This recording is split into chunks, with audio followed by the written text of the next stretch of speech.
পরিবেশ, ঠিক কিনা? তার পিতার নাম ছিল আজর। তিনি প্রতিমা তৈরি করতেন, মূর্তি তৈরি করতেন।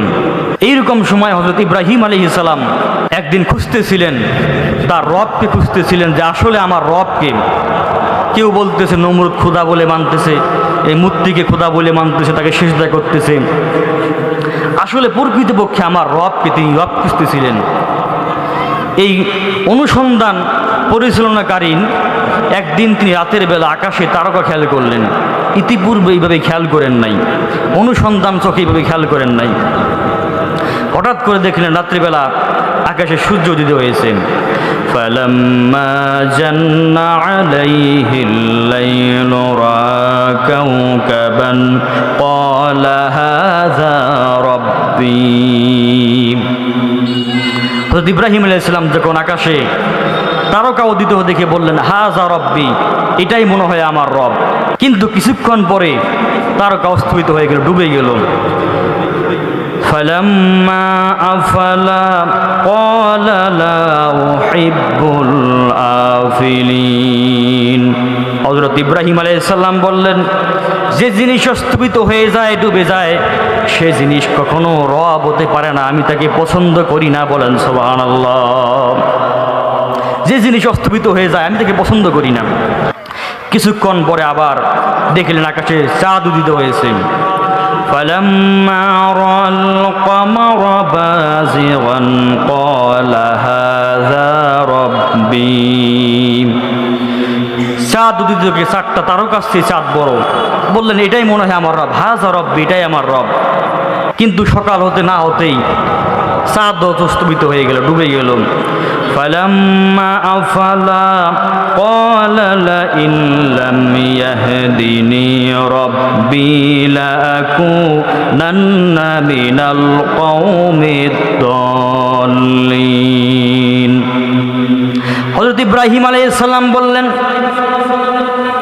যে জিনিস ডুবে যায়, অস্তমিত হয়ে যায়, সে তো রব হতে পারে না। প্রকৃতপক্ষে আমার রব যিনি, তিনি যদি আমাকে পথ না দেখান, হেদায়েতের রাস্তা যদি তিনি না দেখান, অবশ্যই আমি গোমরাহদের মধ্যে শামিল হয়ে যাব। সকালবেলা দেখলেন আবার সূর্য উদিত হয়েছে।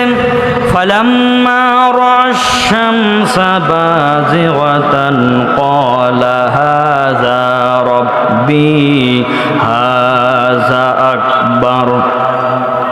দেখলেন সকালবেলা চাঁদ, সূর্য উদিত হয়েছে, চাঁদের চেয়ে সূর্যের আলো অনেক বেশি, আরো বড়। তখন বললেন হাযা রাব্বী, এটাই আমার রব, হাযা আকবার, এটা অনেক বড়। কিন্তু সন্ধ্যা হতে না হতেই যখন সূর্য যখন অস্তমিত হয়ে গেল, তখন তিনি বললেন, ফালাম্মা আফালাত ক্বালা ইয়া কওমি ইন্নী বারীউম মিম্মা তুশরিকুন।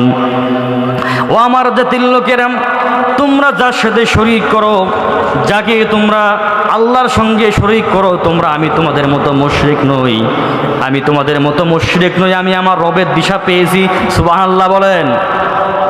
পরবর্তী আয়াতে তিনি ঘোষণা দিলেন, ইন্নী ওয়াজ্জাহাতু ওয়াজহিয়া লিল্লাযী ফাতারাস সামাওয়াতি ওয়াল আরদা হানিফা ওয়া মা আনা মিনাল মুশরিকিন।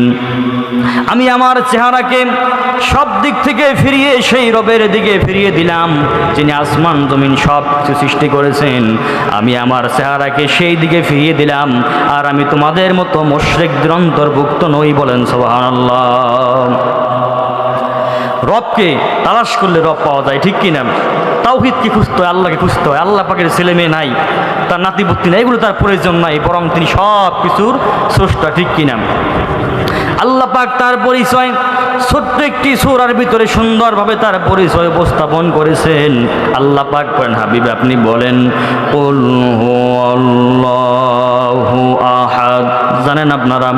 পড়েন সবাই, কুল হুয়াল্লাহু আহাদ আল্লাহুস সামাদ লাম ইয়ালিদ ওয়া লাম ইউলাদ ওয়ালাম ইয়াকুল লাহু কুফুয়ান আহাদ। আল্লাহ পাক পাক বলেন, হাবিব আপনি বলেন আল্লাহ এক, তিনি একক, তিনি কাউকে জন্ম দেন নাই, তাকেও কেউ জন্ম দেয় নাই, বরং আকাশ